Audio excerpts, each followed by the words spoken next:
So in the first part, as we have discussed the how to estimate the cash flow and how to use the various evaluation methodologies for evaluating our projects, NPV, IRR, payback period, discounted payback period, and you can similarly, once you understand how to forecast the cash flow, then you can use this cash flow for your various different analysis as per the requirement of your team or as per the requirement of the stakeholder. So in this section, that is in part 2, what we will now understand is how to calculate how to use, or basically we'll understand the leverage, the concept of leverage, both operating and financial leverage, and we'll also understand the concept of break-even point. So before we get into it, let me explain you this very simple calculation. We are still doing the calculation of net income, but in a different manner, and what are the different types of risk any business faces.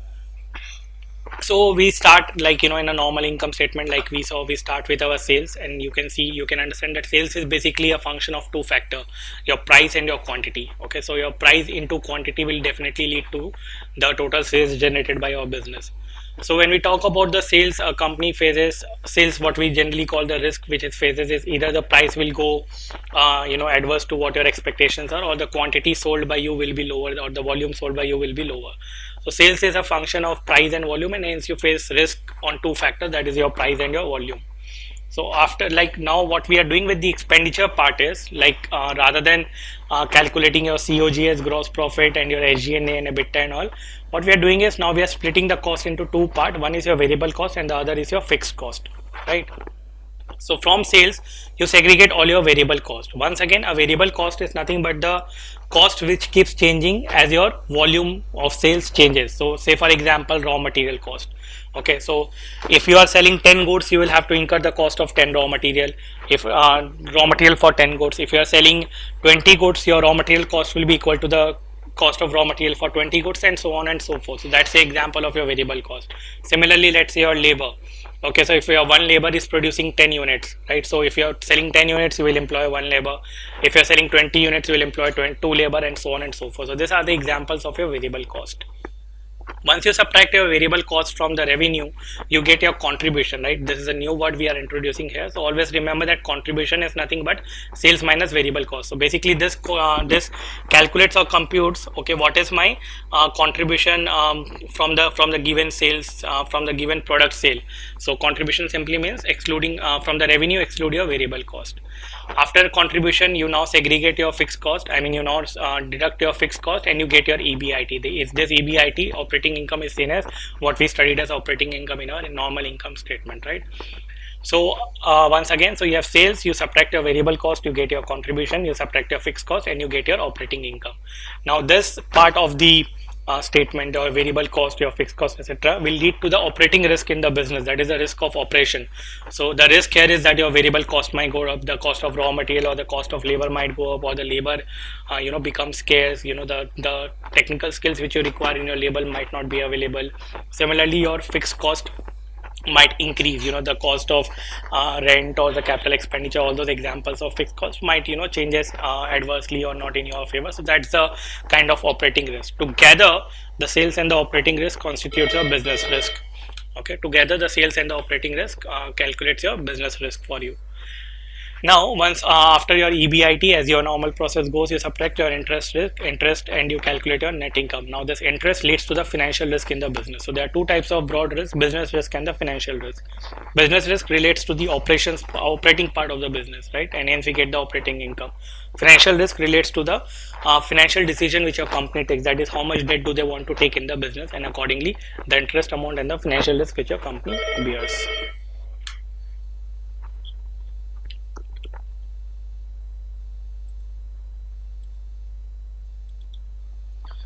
Okay, so these are the different kinds of business and financial risk which a company faces.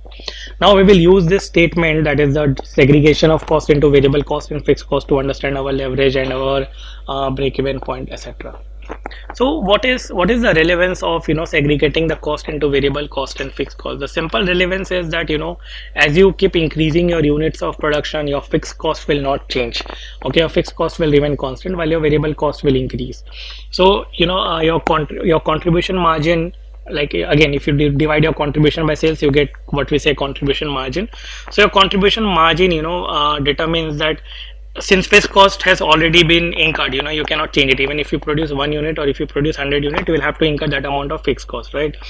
So your contribution margin helps you determine that how quickly can you recover your fixed cost and turn and come into the profit zone for your company.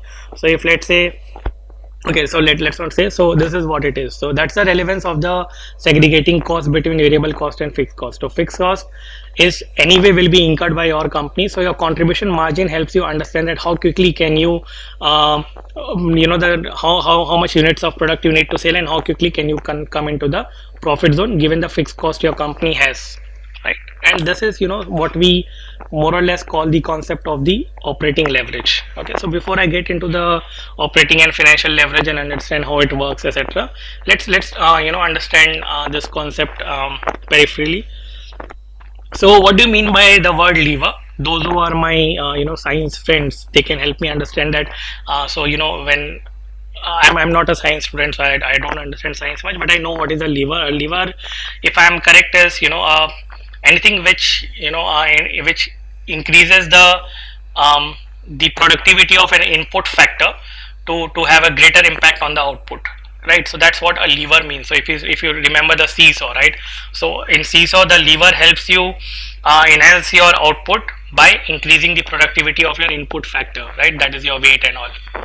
So similarly, here when we talk about leverage, we are talking about something as a fixed cost, right? So leverage is the fixed cost which helps you maximize the impact on the output for a given level of input, right? So let's forget the definition. Let's understand what is an operating leverage. So operating leverage basically takes into consideration the analysis of your operating fixed cost, right? So we saw here, right, the fixed cost, right? So this is your operating fixed cost.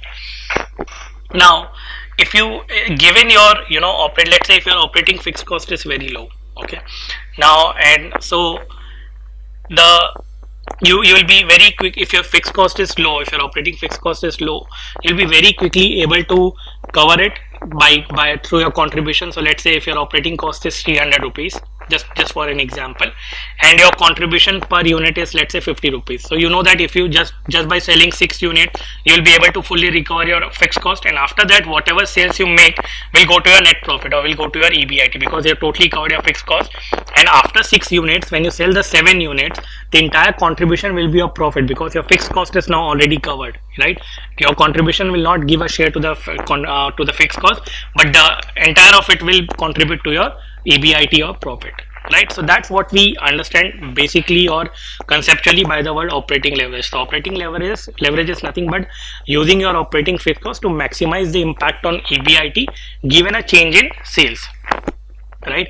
So if you're given your fixed cost, once your sales increases, once you have covered all your fixed cost by selling a given number of units, after that, with every change in your sales, with every increase in your sales, your profit increases at a higher proportion. So that's what we mean by the operating leverage. And also on the other hand, if you look at it, so if your fixed costs are very very high, right, and in case of downturn, or if your company is not doing very good, if you're not able to sell a given amount of product, your profit will be low, okay, and you will still have to incur the given amount of fixed cost, right? So in that case, you will be incurring money out of your pocket because your sales is low, you're not able to cover your fixed cost, but the fixed cost will not reduce with the reduction in the number of units, right? So the higher the leverage, that is higher the fixed cost in your overall financial statement, the higher will be the risk to your business, right? The lower the fixed cost, the lower the risk. Why lower the risk is because in case of downturn, if you're not able to make a given amount of sales, your cost will also be low because your fixed costs are low. But but if your fixed costs are very very high, then in case when during the recession, or when during the period when your company is not making adequate sales, your cost will still be high but your profit will be very very low, right? So that's why we say that any type of fixed cost in your business will have a higher risk to your business, right? So there are two types of fixed cost when we generally say. One is your operating fixed cost, what we refer to it, this line item here.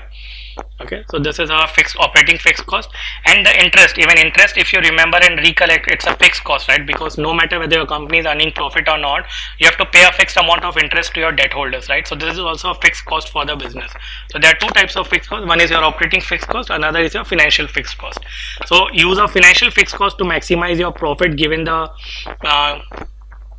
change in your given the change in your EBIT is an example of your financial leverage. So before your interest calculation you have EBIT, right? So if your interest is low, so every change in sales will ultimately lead to change in your net income and vice versa. Similarly, so once you have covered your interest cost, so once your EBIT increases, your net income will increase more than proportionately, and this is why we call it leverage, because your impact on output will be higher vis-a-vis your level of input, right? So small change in EBIT will increase your net income by a higher amount if your interest as a fixed cost is low. Fair enough.